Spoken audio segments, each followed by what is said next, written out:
Really appreciate it. It's an extremely exciting week for Future as we announce a new product and a new opportunity with an exciting announcement earlier in the week. We're really looking forward, Mindy, Scott, and I, to running through the new products with Future Planning, a refresh on the Future strategy, a quick update on the Future Auto business, and then a little bit of a look to the future as well.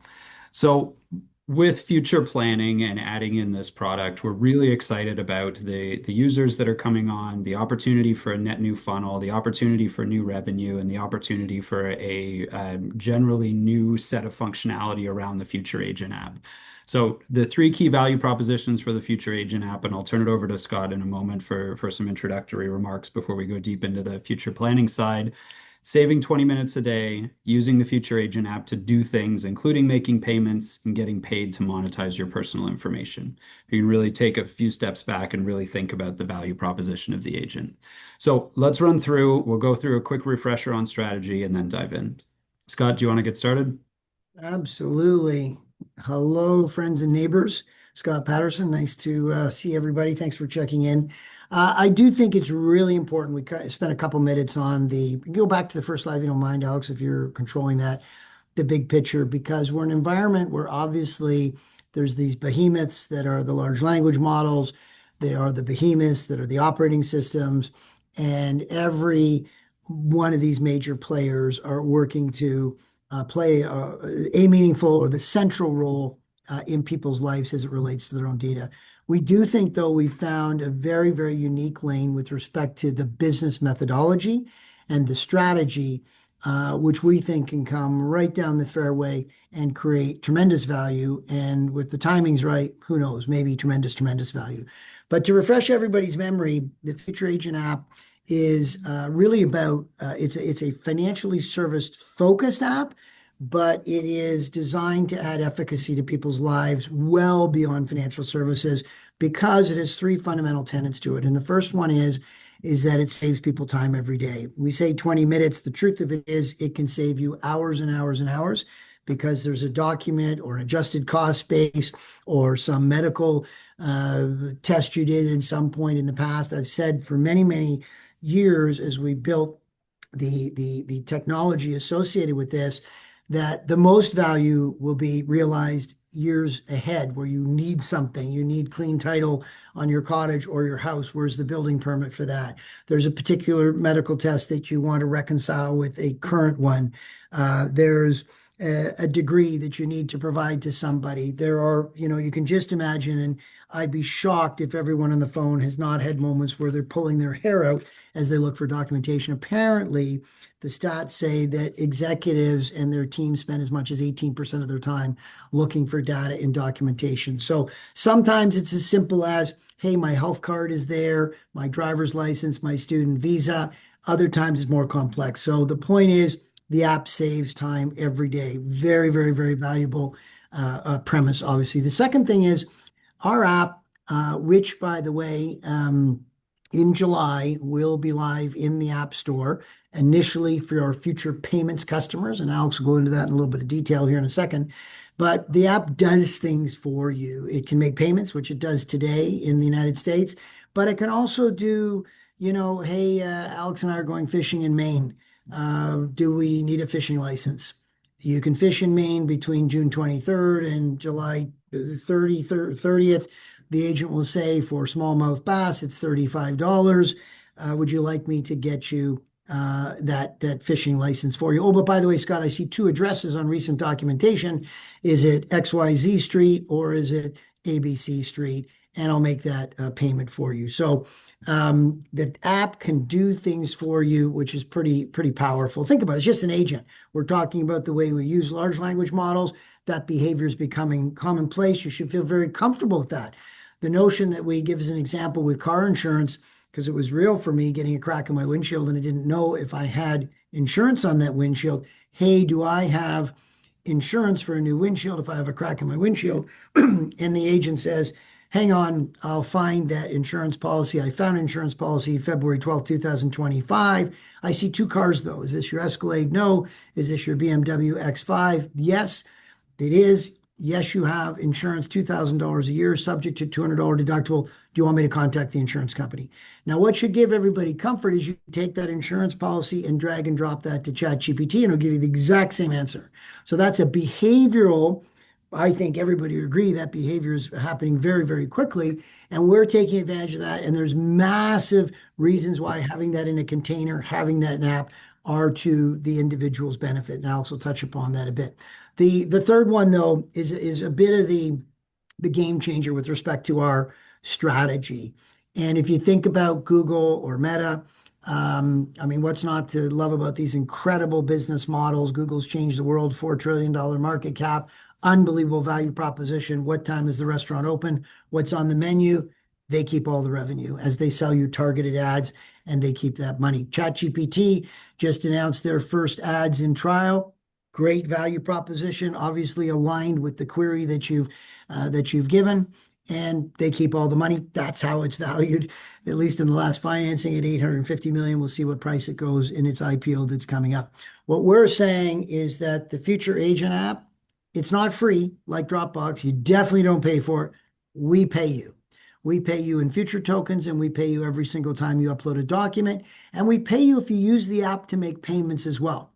And that payment, those tokens are aligned to value. If you upload your library card, it may only be worth 5 tokens. If you upload your mortgage, it may be worth 1,000 tokens. So the data is aligned to the future tokens that you'll get. And Alex will touch upon that briefly. So I'm just going to do 2 or 3 slides and hand it to Alex, but you save time, it does stuff for you, and you monetize. The business disruption is that the consumer shares in the monetization of their data, which is called, McKinsey calls it explicit consented data. If you upload your insurance policy, it's the model, make, year, car, policy date, premium. That's not cookie generic data where Google's guessing, oh, I think that individual looking for car insurance.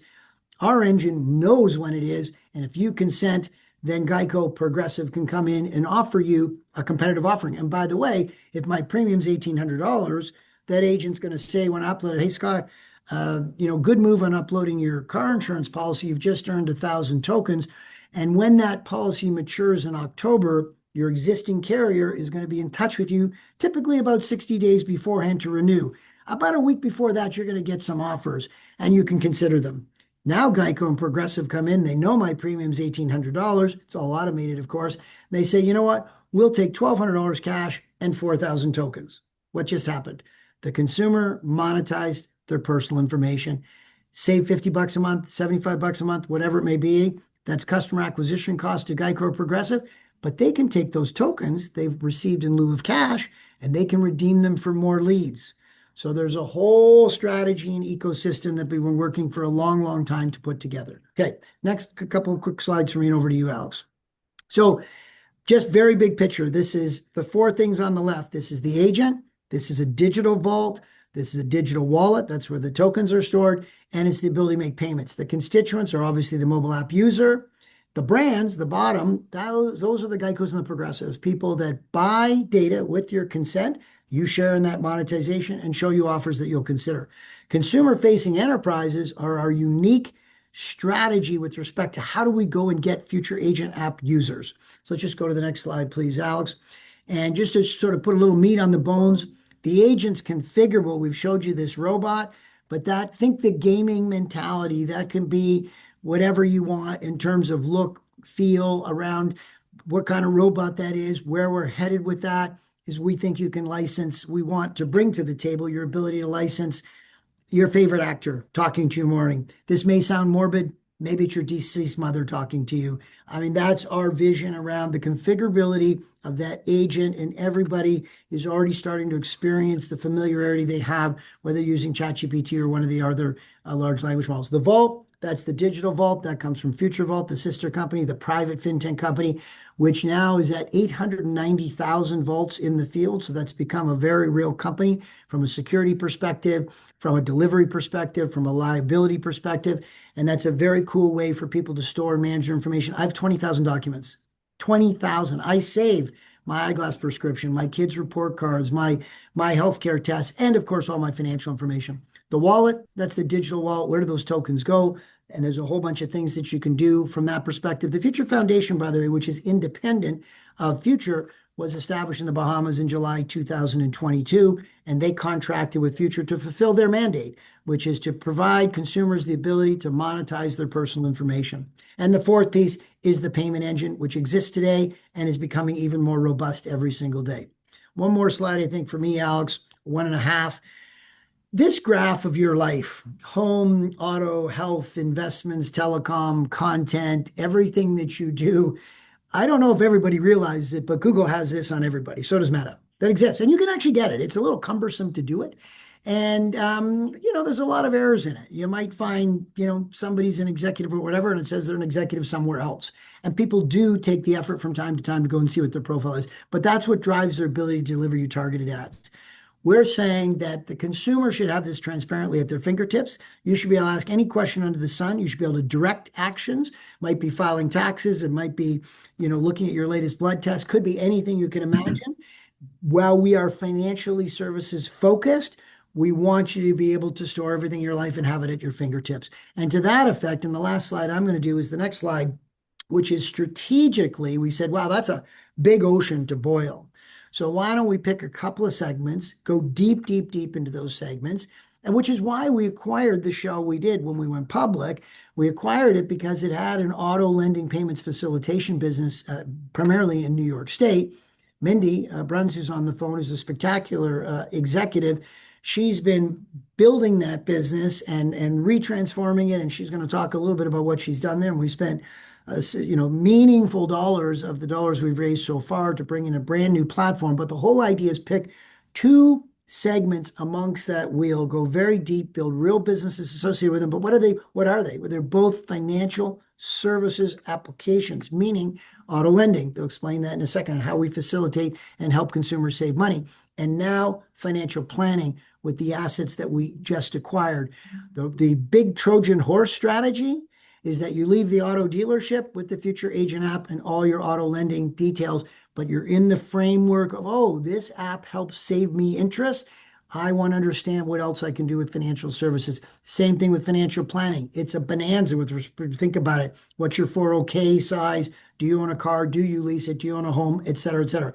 There's details here. Alex can talk about it, but it's all about how do we ensure that we have a very material number of FUTR Agent app users when we launch this app, as opposed to putting up a banner ad and crossing our fingers. We are going to do that too. I just left a meeting with our university strategy. We have a very cool university strategy to go after young kids and get them addicted to this phone.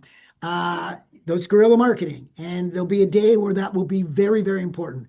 But the next few months are all about this strategy of maximizing the auto lending payments business and the financial planning business, which are both businesses in their own right, to drive FUTR Agent apps growth. So I just wanted to give that strategic setup. And now Alex and Mindy will drill down and show you what we've accomplished, because we've accomplished a hell of a lot. And by the way, for whatever it's worth, I just looked and I've acquired 5.6 million shares personally since December the 8th at an average cost of 25 cents.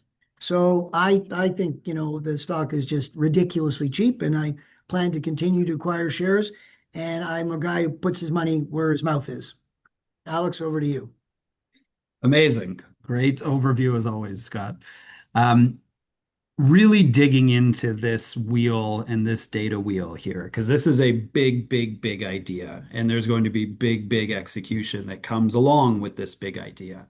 And we've been talking about this and bringing in and delivering through the payments platform and through these payment rails, for the last several quarters.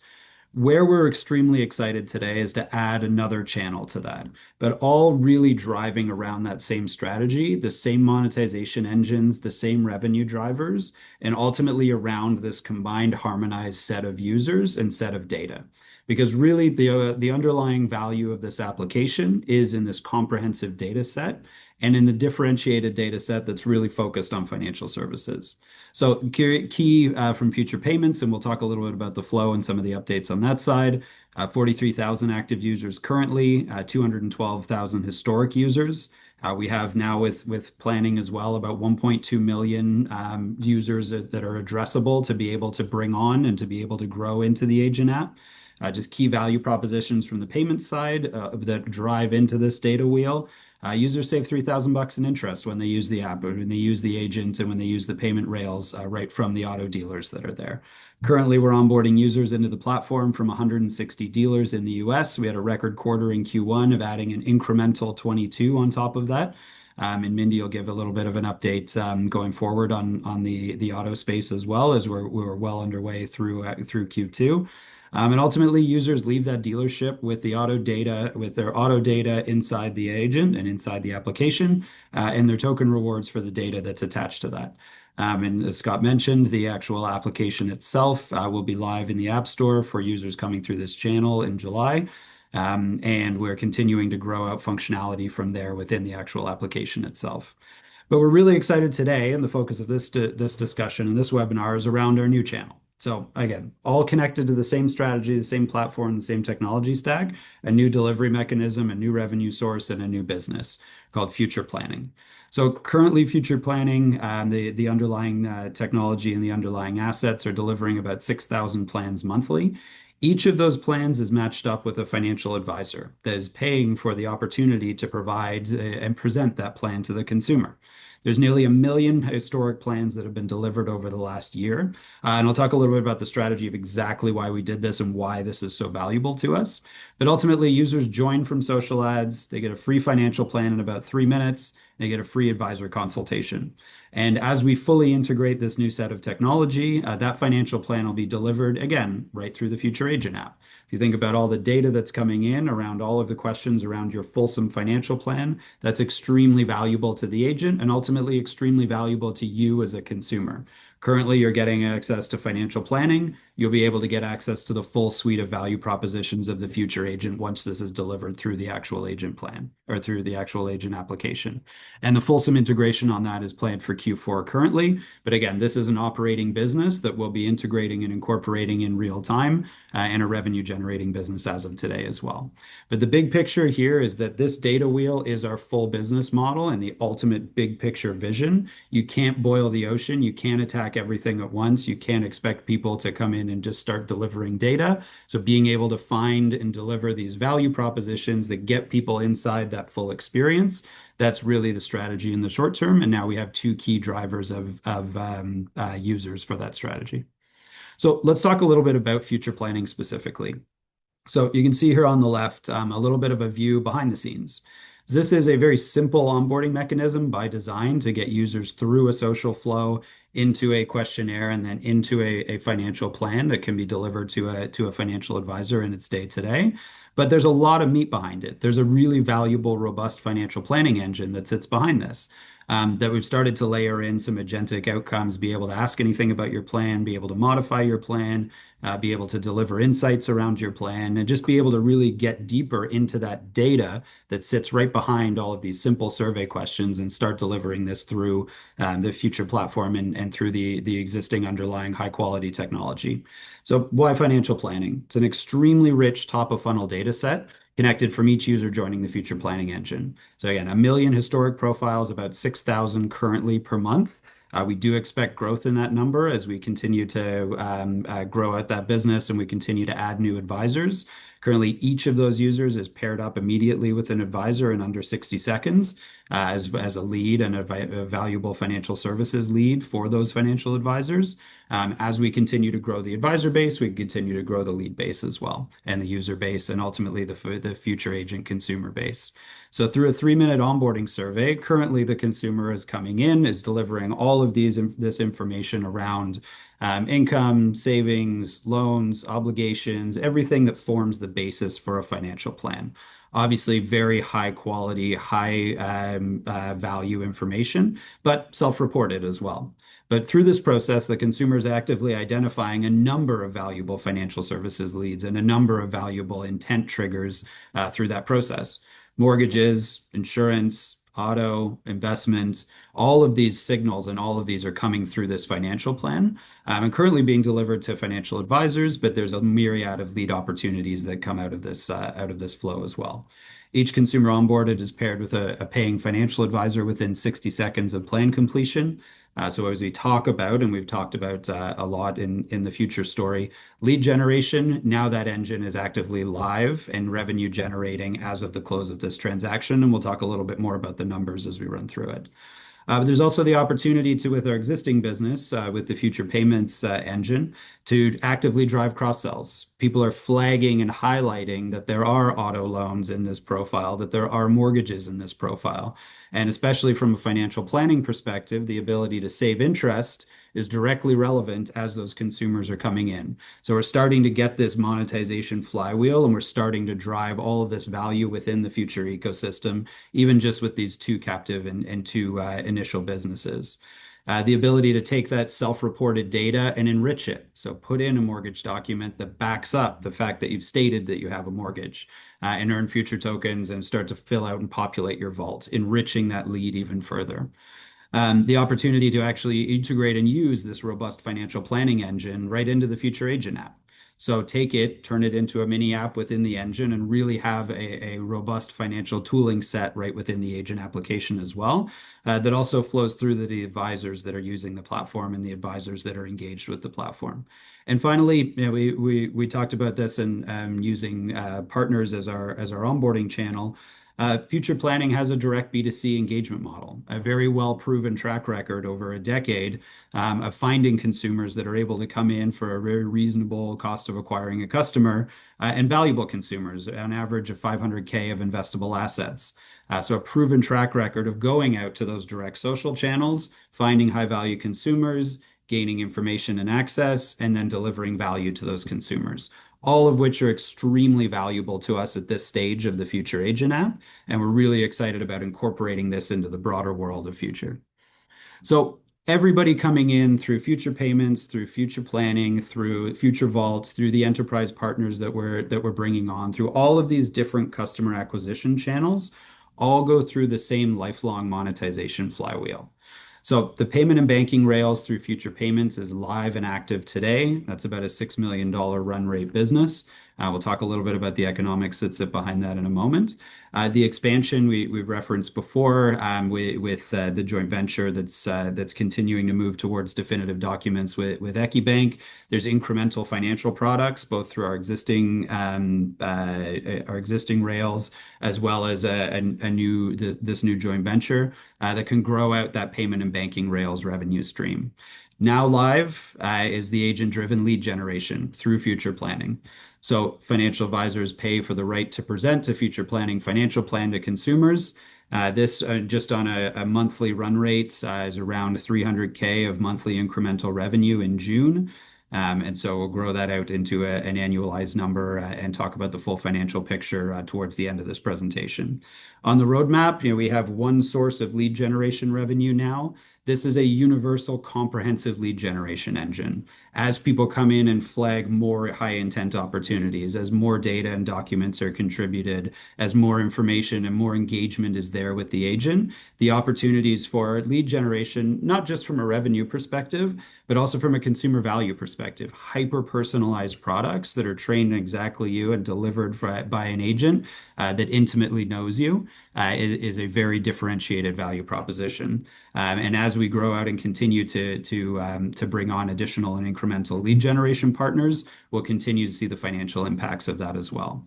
And ultimately, as Scott mentioned, we're starting to get the full agent experience, this full flywheel. All of the pieces are now in place to plug it all together. And so coming through Q3, starting to see cross sells between the existing business and starting to turn on this full monetization vehicle as people join the Future Agent app, engage with the agent, contribute data, earn their token rewards, access leads, and put the whole ecosystem together. And ultimately, our goal is to generate a true lifetime value of a customer. This isn't a business or a platform where we're targeting a year or 2 years. Our current financial payments engines generally about a 4-year lifetime. This is a lifelong goal of targeting financial revenue or targeting revenue from a consumer. So when we say lifetime value, we really are trying to get to an actual lifetime value of a customer. And let's spend a second just digging into that journey and just digging into what that looks like from a day one into a full agent experience. So you're completing your financial plan. You're able to earn future token rewards for completing that financial plan and providing that data into the engine. The consumer earns those financial rewards and gets a free financial plan out of it. The future, from a future perspective, we're earning lead generation revenue right out of the gate on that platform. Documents added. You've said that you have a self-reported income of this amount or a self-reported loan of this amount. Being able to add that document behind it and being able to actually validate that that information is correct adds depth, adds richness to the profile, but ultimately enriches the lead as well. Consumers earn tokens for providing that document enrichment and all of that additional information. They're able to increase their time savings as well because the more depth that's there, the more questions they can ask and the more value that can be delivered. And ultimately, the advisor lead is enriched and other leads are unlocked as well. At this point, future payments and the payment rails and financial rails can activate. So if there's been a mortgage that's been highlighted or a loan that's been highlighted, it's a simple onboarding to be able to optimize that payment and feed the savings right back into your financial plan. And futures earning revenue on all those payment rails that are able to be unlocked through this flow as well. Consumers saving meaningful amounts of interest, $3,000 on average in the auto space, many multiples of that in mortgage as we roll that out as well, and able to generate agentic payments. Incremental additional banking products we covered briefly, and then the full agent app experience where we're targeting multiple verticals, multiple financial services products, multiple lead generation products, multiple sources of value for the consumer, and multiple sources of value for future.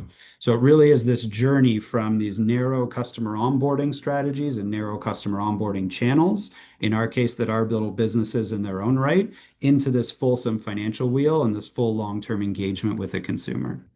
So just quickly digging a little bit deeper into future planning, and then we'll dig into the auto side in a moment as well. So just the step-by-step of this. So step one, seeing a banner ad, completing a 3-minute plan. Is about an average cost of acquiring a customer on that side of about $13 over historical periods.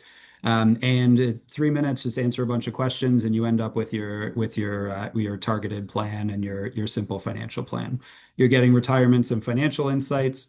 You're able to adjust your plan.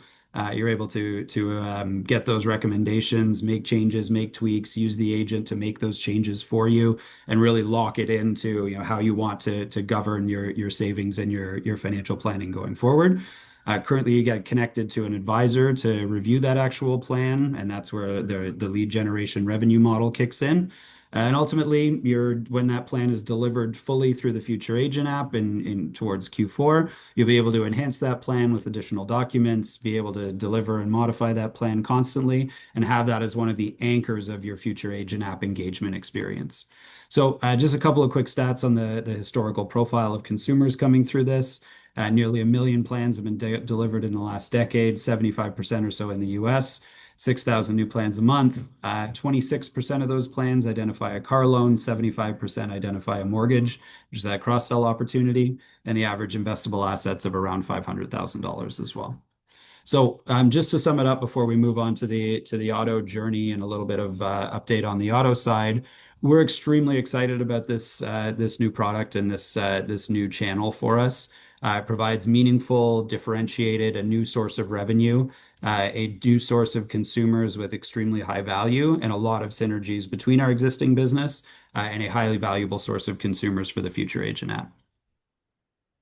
So I'll turn it over to Mindy to just refresh on the auto payments flow and how it connects to the broader FUTR Agent app, and then a little bit of how we've been doing on the auto side. Awesome. Thanks, Alex. I'm super excited about the planning because there's going to be lots of cross-pollination there for leads, which is great.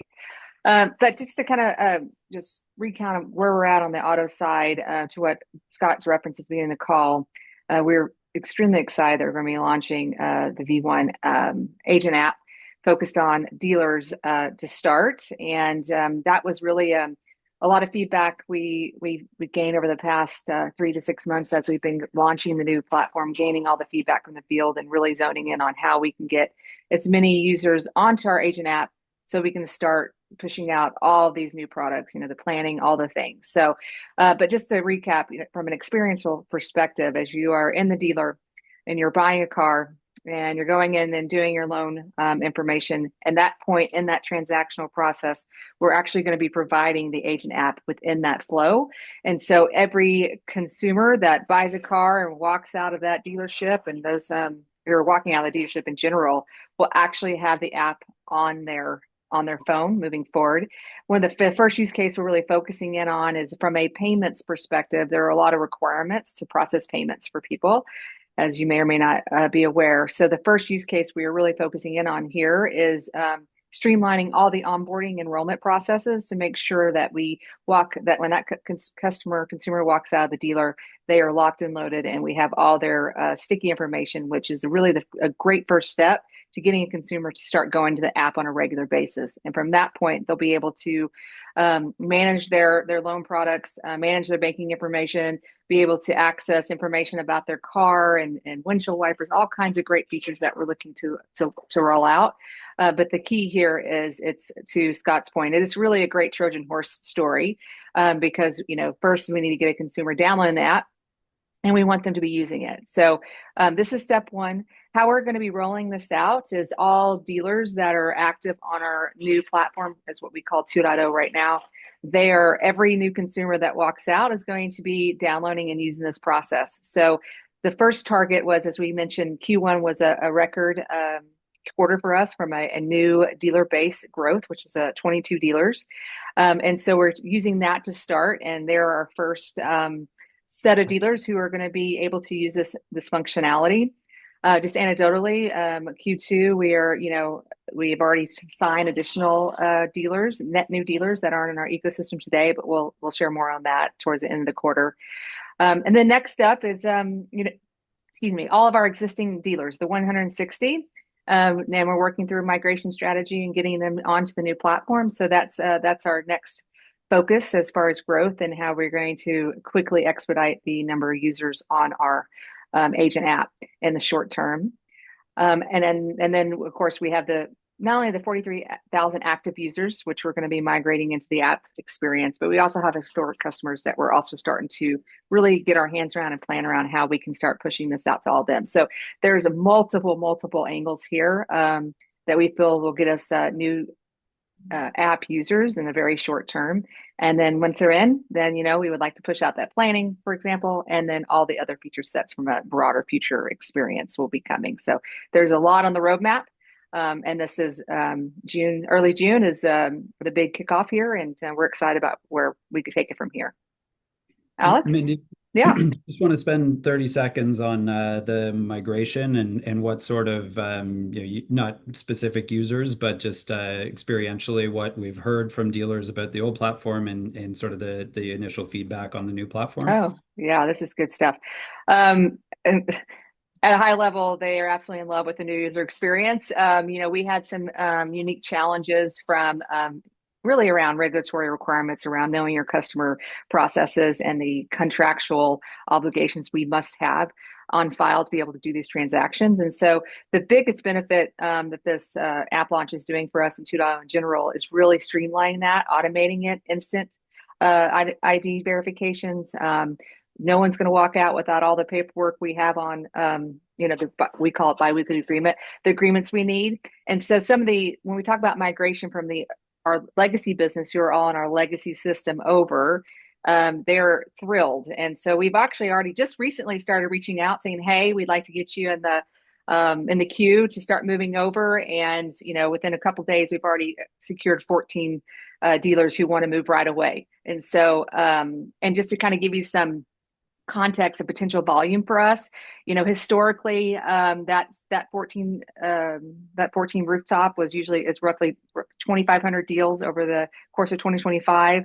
And coming into this year, their volumes dipped significantly, primarily because of some new regulations that are out. It's causing friction in the experience. And so we expect to be able to start really picking up that volume that's decreased. And so I don't know if that answers your question specifically, Alex, but from a high level perspective, the feedback we've gotten from the field, dealers love it. It's very intuitive. The consumer, they are over the moon about the app. I mean, that's one of the things they've talked about for years as we've done business with them. Hey, this would be great if we have it in an app so we can start talking to them that way. And so, all so far, all the feedback we've gotten has been very positive, and now we just have to execute and bring them over. Excellent. Yeah, no, being able to take existing dealers and optimize and grow out usage and really drive that user experience because ultimately they're the channel here, right? They are a customer as much as the end agent user is. And so being able to make sure that that whole experience flows, raise up the user value or the user counts, and drive the revenue through this channel as well. Okay, so moving forward, I'll just turn it back over to Scott to finish up here with a few numbers, and then we'll open it up for a few questions before we wrap. Well, just I think what we want to share we've got 150 million shares outstanding now. We do have a lot of warrants. I appreciate that'll be intimidating to some people, but it also represents some pretty material funds that will flow into the company if and when they're exercised. I think people know I'm incredibly bullish, and I'd be flabbergasted if the stock and the company weren't worth, many multiples to what it currently is. And so my assumption is they will all be exercised, which means that we would have much less need to raise more funding in a more conventional way. We are playing in the big leagues here, so some people would love to hear, well, do you need to raise more money? Well, the fact of the matter is that the two business units we just discussed, they can actually, on a standalone basis, become very meaningful businesses. In the auto business that Mindy was just referring to.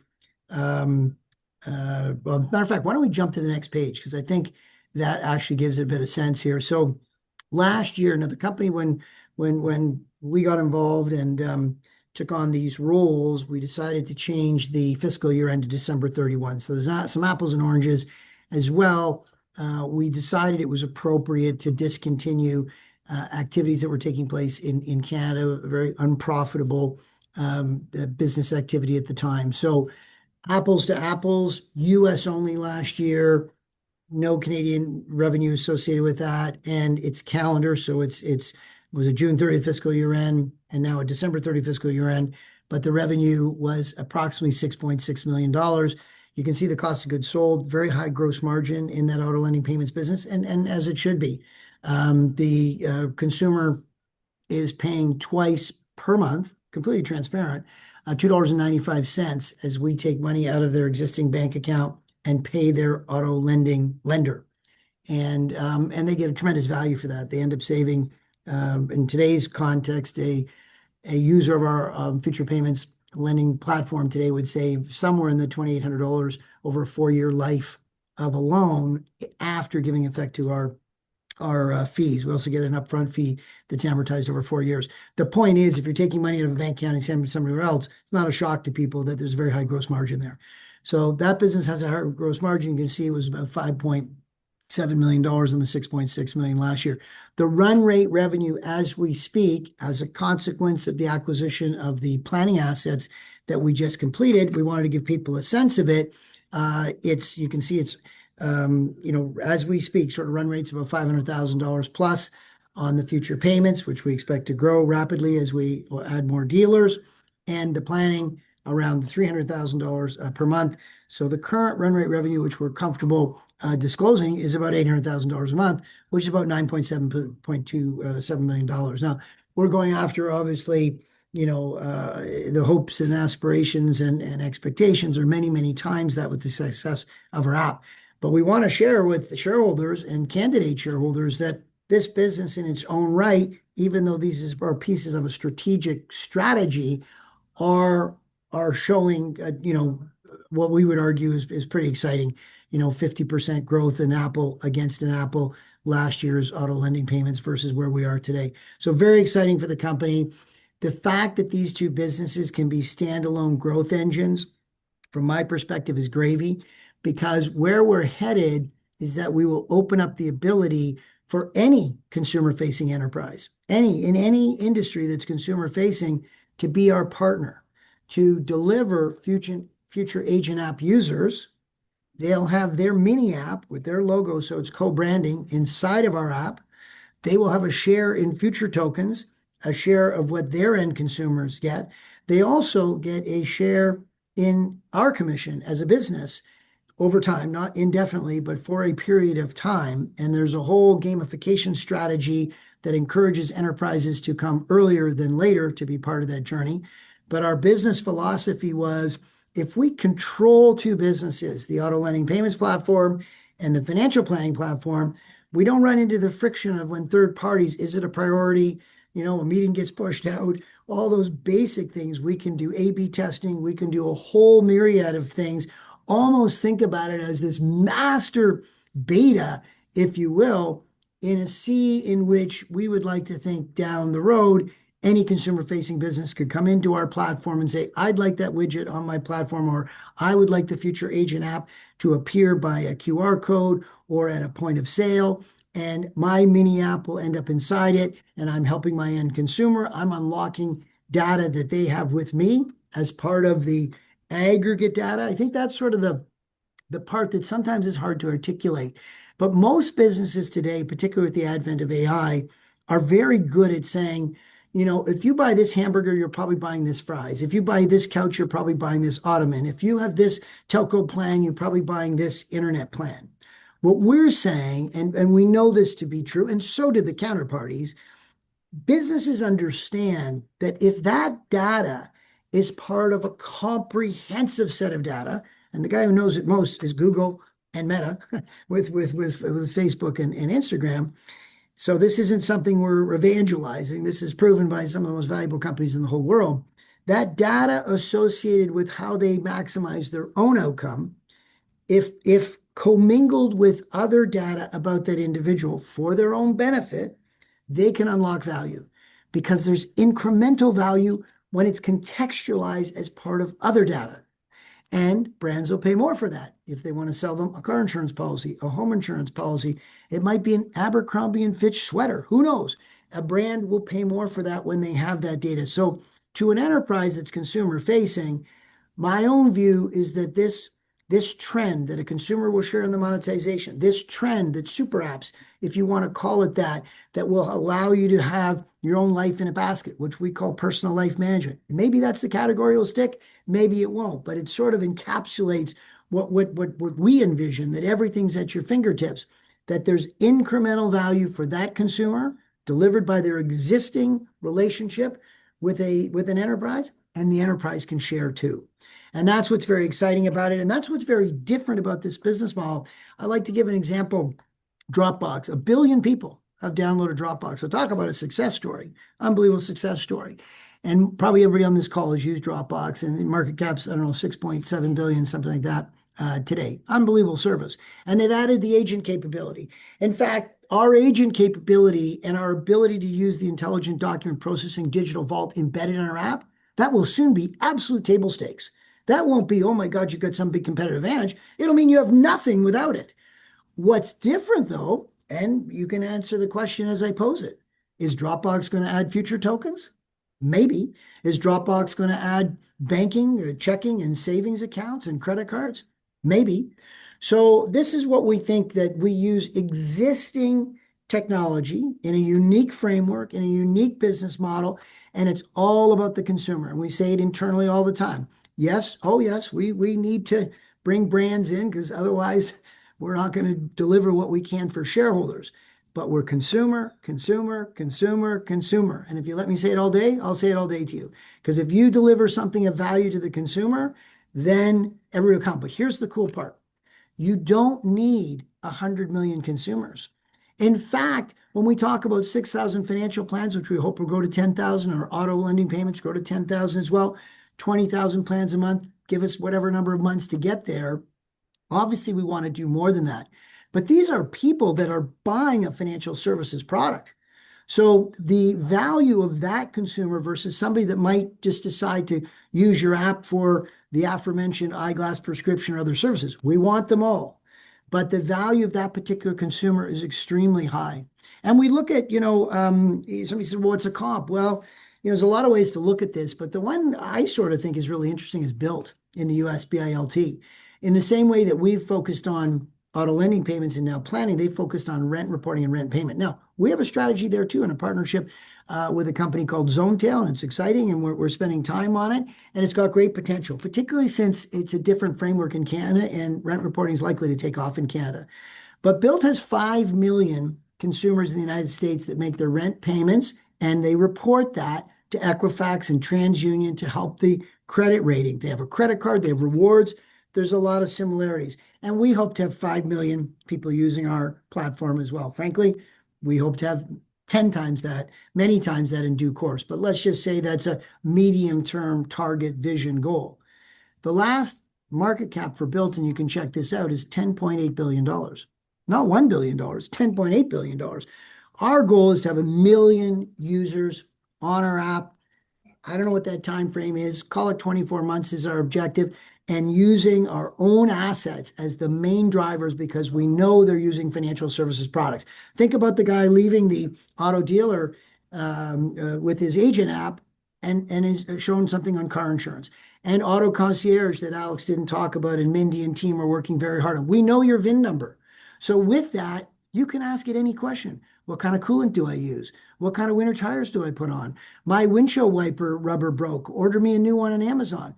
This is value, and this is the kind of value we're bringing to the depth of the focus on financial planning and on the auto lending payments business. So, to those closer to me, sort of, hey, dude, your stock price is sort of wallowing. I say, I know, take a look at what I've been buying, and I appreciate it. We are going to get serious about that. We're going to start to tell our story because we think it deserves to be told, and we think our company should be valued, frankly, at much, much higher price than it currently is. And we intend to execute with respect to everything we've said. But the reality is we put the pieces of the puzzle in place. That's what we've been doing in the last year. All these pieces that we're talking about.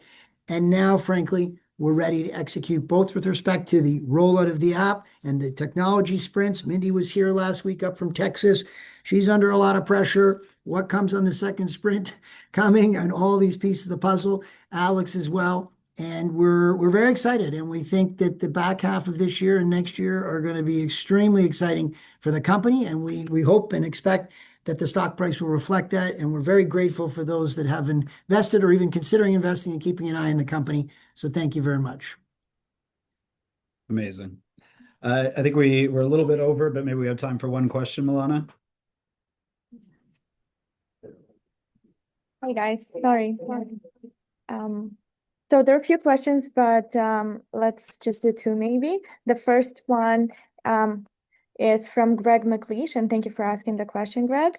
What is the value proposition of the new FUTR Planning business to the advisor on the platform at all? Awesome. Yeah, absolutely. And this is a key new stakeholder for us and a new type of client as well. And so, the value proposition for the advisors that are on this platform and anyone on the line who is an advisor who's interested in real-time leads, please let us know. We're happy to provide some discounts and get you guys a demo of the platform. But it really comes down to a couple of key items for the advisors. These are exclusive leads, so you're getting them at a very, very warm time. So they're right after the plan has been completed. So there's the intent and the high value data profile that comes along with it. Within 60 seconds, those leads are assigned to an advisor within 100 kilometers of that consumer. These are high value leads as well. The average lifespan or the average AUM or the average investable assets is around 500K. About 84% of these have a dependent, and so they're high complexity leads as well. So these are really valuable financial services leads. So when when working on the platform, when working on the platform, when these users come through or when these leads come through, you're able to immediately access this underlying plan, which is what you're seeing on the screen here.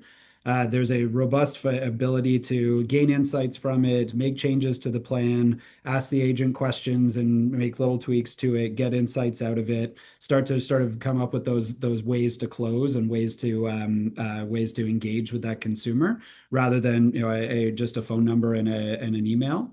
The future planning team and the team that's working on this also works to book meetings, works to actually set up those meetings and get them in your calendar with those consumers.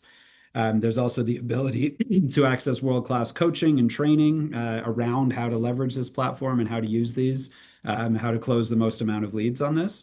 And ultimately, as we integrate more and further into the future planning platform, into the full FUTR Agent app platform, the enrichment, the future planning engine, and all of this financial tooling becomes available to the advisors on the platform as well. So it's a source of leads, but it also is a source of intelligence with what we think is a very high ROI. And you've seen the consistent success metrics for the advisors that are on the platform over a long period of time as well. So this is a new product and a new delivery mechanism for us. We're super excited about it. Anyone who is a financial advisor and interested in broadening your book of business, feel free to give us a call, and we'd love to tell you even more about it as well. Alex, there is a follow-up question on what you just answered from Ken Ruddick, and he's asking, clarify near-term milestones are within 12 months, and how much are you spending on IR? Yep. So near-term milestones definitely within 12 months. Scott, do you want to cover the IR? It's a good question. I think, I mean, we're actually sort of finalizing that in real time. We take very seriously telling our story. But what we have that's really unique, and this is really important, it reminds me, and I don't mean to be silly about the analog, although we we did get a compliment along this way the other day. But I always believed that research in motion went to 85 billion instead of 50 billion because everybody on Wall Street walked around with one.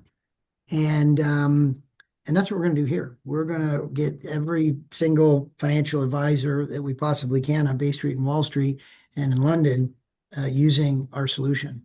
And we're going to be promoting this to advisors, the actual future planning capability to advisors, particularly in the United States. And it's sort of a twofer. You get somebody using the solution because they can acquire new customers. They go, holy crap, what a cool solution. And then their customers incredibly happy because they get all these incremental benefits by using the app.